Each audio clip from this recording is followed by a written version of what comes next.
Friends, welcome back to my channel. అయితే నేను ఒక చిన్న మాటతో వచ్చాను. మీకు నచ్చితేనే చూడండి, నచ్చకపోతే వదిలేసేయండి. అయితే నేను ఈరోజు ఒక ఇన్స్టాలో రియల్గా చూశాను. ఇది ఏంటి అని అంటే, ఒక అతను ఒక అమ్మాయిని రెండు చేతులు ఇలా కట్టేసేసి బెల్ట్తో కొడుతున్నాడు. తెలుసా?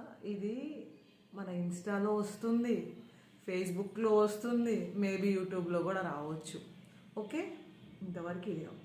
ఇంకొకడు పైశాచిక ఆనందం, ఫోన్ పట్టుకొని ఆ అమ్మాయిని కొడుతుంటే ఆ అమ్మాయి డ్రెస్ పైకి వెళ్ళిపోతుంది.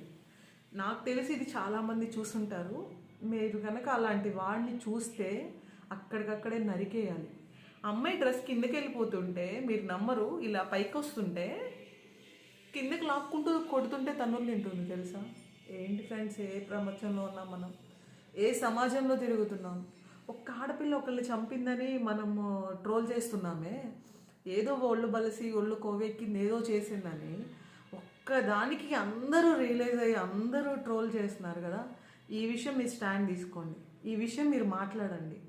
నేనేదో వీడియో చేసి వదిలేసేదాన్ని అయితే కాదు. ఇలాంటి వాడు కనపడితే నేనే వాడికి బుద్ధి చెప్తా. ఎందుకంటే నచ్చకపోతే వదిలే, ఇది ఫైనల్. నీకు నచ్చితే ఓకే, నచ్చకపోతే వదిలేసే.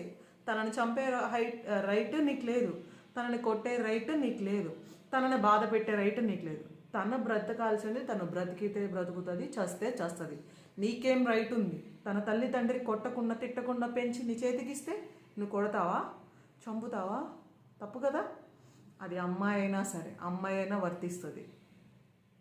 నాకైతే చాలా బాధ అనిపించింది రియల్లీ. నేను హార్ట్ఫుల్గా బాధపడి వీడియో చేస్తున్నా. సో మీరు కూడా ఇలాంటివి చూసినప్పుడు స్పందించి నలుగురు చెప్పండి. ఇది ఎందుకు చెప్పండి అంటున్నానంటే, ఇలాంటివి చూసినప్పుడైనా ఆ జంతువులు మనుషుల్లా మారుతారు. అందరినీ ఉద్దేశించి నేను అనట్లేదు, చేసిన ఈ ఎదవకు మాత్రమే తగులుతారు.